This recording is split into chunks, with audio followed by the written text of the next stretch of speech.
Pokiaľ nezvládaš samotu, nikdy vo vzťahu nebudeš slobodná. Budeš tam len závislá. Ak sa bojíš byť sama, budeš stále hľadať niekoho, kto tú samotu zaplní. Nebude to z lásky, bude to z núdze, bude to z potreby. A z núdze a potreby vzniká pripútanosť, vzniká strach, kontrola.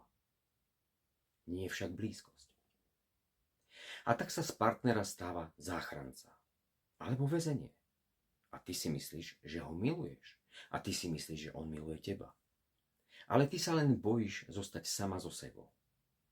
Skutočný vzťah nezačne, keď niekto niekoho potrebuje.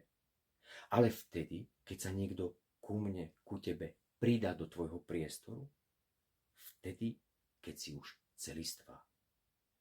A láska predovšetkým prichádza vtedy, keď ju nepotrebujeme a nepotrebuješ ako barlu.